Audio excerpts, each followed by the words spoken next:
কলকাতার পর এবার শিলিগুড়িতে চালু হলো যাত্রী সাথী অ্যাপ। অনেক চালকরাই ইতিমধ্যে রেজিস্ট্রেশন করিয়ে নিয়েছে এই যাত্রী সাথী অ্যাপের। যাত্রীদের হয়রানি কমাতে রাজ্য সরকারের উদ্যোগে চালু হয়েছে যাত্রী সাথী অ্যাপ। শুক্রবার বাগডোগরা বিমানবন্দরে যাত্রী সাথী অ্যাপের শুভারম্ভ হলো। এদিন Siliguri metropolitan police commissioner Shri Sudhakar, CSF commandant Harbir Singh, traffic DCP Bishwachand Thakur, Bagdogra বিমানবন্দর ডাইরেক্টর মোহাম্মদ আরিফ সহ অন্যান্যরা উপস্থিত ছিলেন। এদিন অতিথিদের সম্বর্ধনা করার পর এই অ্যাপের মাধ্যমে যাত্রী ও ট্যাক্সি চালকদের মধ্যে যাত্রী সাথী অ্যাপ নিয়ে সচেতনতা বৃদ্ধি করা হয়। পাশাপাশি যাত্রী সাথী অ্যাপসের টি-শার্টও বিতরণ করা হয় ট্যাক্সি চালকদের মধ্যে। এই অ্যাপের মাধ্যমে অনায়াসে অনলাইনে বুকিং ও নিরাপত্তা এবং লাইনে দাঁড়ানোর ঝামেলা থেকে মুক্তি পাওয়া যাবে বলে জানা গেছে। এই পরিষেবার মাধ্যমে দালাল চক্র পুরোপুরি বন্ধ হয়ে যাবে বলে ক্যামেরার সামনে না এসেও বিমানবন্দরের অন্যান্য ড্রাইভাররা জানান। মুখ্যমন্ত্রীর এই পদক্ষেপে খুশি বিমানবন্দরের ট্যাক্সি চালকরা। তারা জানান, অনেক সময় ভাড়া নিয়ে যাত্রী এবং তাদের মধ্যে ভুল বোঝাবুঝি হতো।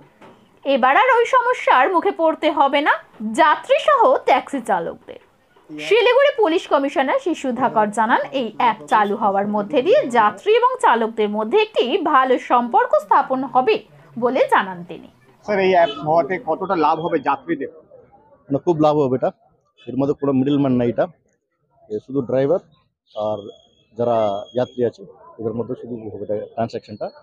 আর সব ট্রানজ্যাকশন তো ওপেন ট্রানজ্যাকশন আছে এটা। আর নমিনাল চার্জ আছে এটা।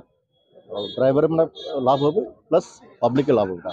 আমরা আশা করছি এটা আমরা শিলিগুড়িতে নেক্সট মান্থের মধ্যে যত রাইড হবে এটা শুধু এত সাথে হবে। স্যার, এখানে দেখা যাচ্ছে পাহাড়ের ভাড়া নিয়ে একটা বিতর্ক তৈরি হয়েছে। পাহাড়ে কেন? হ্যাঁ, আমরা দুটো মিটিং করলাম, ওটা সব ঠিক হয়ে গেছে। এর আগে দেখা গিয়েছে এয়ারপোর্টে আসলে অনেক যাত্রীদের হয়রানির শিকার হতে হচ্ছে। হ্যাঁ, এবার তো কিছু হবে না ব্যাপারটা। ঠিক আছে, আপনারা এটাকে একটু বেশি আপনারা প্রচার করুন। আপনারা সবাই জানেন, আমরা মিটিং করেছি এটা, এরা সবাই জানে কিভাবে করতে হবে এটা।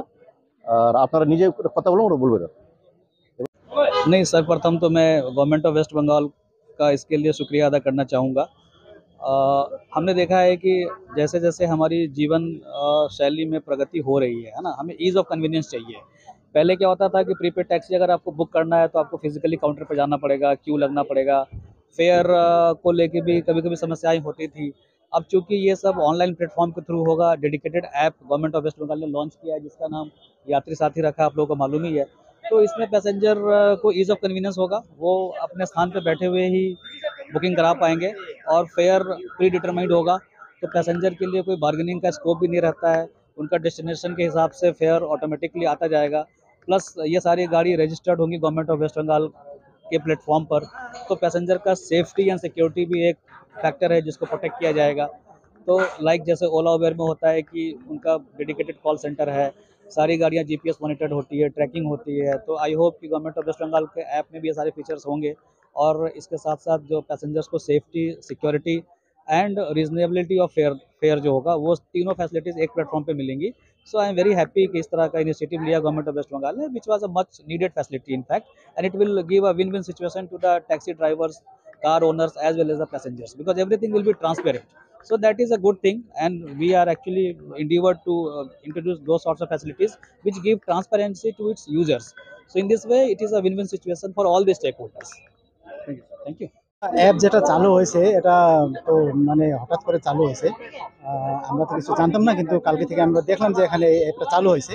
আর মাঝখানে আমরা ফেসবুক নিউজে বা টিভিতে এরকম দেখছিলাম যে শিলিগুড়িতে বা অন্যান্য জায়গাও এই অ্যাপটা চালু হয়েছে। তো আশা করি অ্যাপ দিয়ে যেটা হবে সেটা ভালোই হবে, যাত্রীদের জন্য ভালো হবে আর আমাদের যত ড্রাইভার ভাইরা আছে ওদের জন্য ভালো হবে। কিন্তু আপাতত যেটা আমরা দেখেছি, যে আমি তো এয়ারপোর্টে থাকি, আমিও একটা এয়ারপোর্টের চালক, তো আমরা দেখেছি যে ভাড়ার মধ্যে অনেকটা মানে প্রবলেম আছে। যেমন ছোট গাড়ির একটা ভাড়া শিলিগুড়িতে আমরা দেখলাম যে কয়েকটা জায়গা ছোট গাড়ি ভাড়া খুব অনেক, যেটা ওলা উবেরের সাথে যদি তুলনা করি সেটা মানে 40 to 35% বেশি আছে এই অ্যাপে। আর বড় গাড়ির ভাড়া আবার একেবারে কম আছে। আর কিছু কিছু ডেস্টিনেশন আমরা দেখলাম, যেমন আমি একটা বড় গাড়ি চালাই, আমার ইনোভা আছে, তো আমি মেফেরের একটা ভাড়া চেক করলাম যে ওখানকার 1600 কিছু টাকা মেফেরের ভাড়া আছে বাগডোগরা এয়ারপোর্ট থেকে। আবার তাজ কার্শিয়াং, যে চাইকুটির তাজ বলে একটা হোটেল আছে কার্শিয়াংয়ে, ওখানকার ভাড়া দেখুন সেটাও 1600 কিছু টাকা আছে। তো এইসব কিছু যে মানে যত ডিফারেন্স আছে, এইসব ব্যাপার নিয়ে একটু প্রশাসনকে আমরা বলতে চাই, জানাতে চাই যে এসব কিছু ঠিক করে জিনিসটা চালু করলে ভালো হয়। আপনারা কথা বলেছেন ওনাদের সাথে? আমরা তো শুধুমাত্র কালকেই এইটা অ্যাপটা এখানে দেখলাম, তো তো এর আগে তো এরকম এখানে ছিল না। তো আমরা কাকে বলবো না বলবো সেটা আমরা ভালো করে জানতাম না। তো এখন আমরা যে আমাদের এখানকার এয়ারপোর্ট ওসি আছে ওনার সাথে কথা বললাম, আর বাগড়া ট্রাফিক যে তনয় দা বলে একটা উনি আছে ওনার সাথে আমরা কথা বললাম যে স্যার ভাড়া ব্যাপারে তো কিছু অসুবিধা আছে এখানে। তো ওই ভাড়া ব্যাপারে আমরা ওনাকে জানাইলাম, তো উনি বললো ঠিক আছে এটা আমরা দেখবো, আলোচনা করে ই করবো, একটা কনসিডার একটা করবো। এয়ারপোর্টের যেসব চালকেরা আছে তারা সবাই আপনারা খুশি?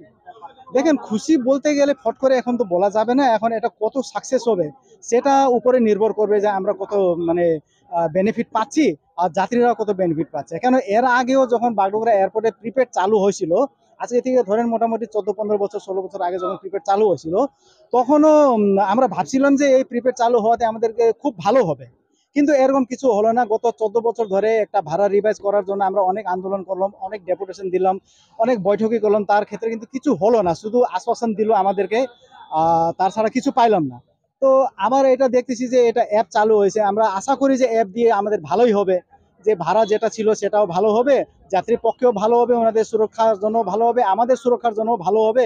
এসব কিছু সবকিছু আলোচনা করে যদি করে তাহলে খুব ভালো হবে, একটা আশাই করতে পারি। আমার নাম সুনীল গুরুম, আমি আইএনটিসি বাগডোগরা জেনারেল সেক্রেটারি।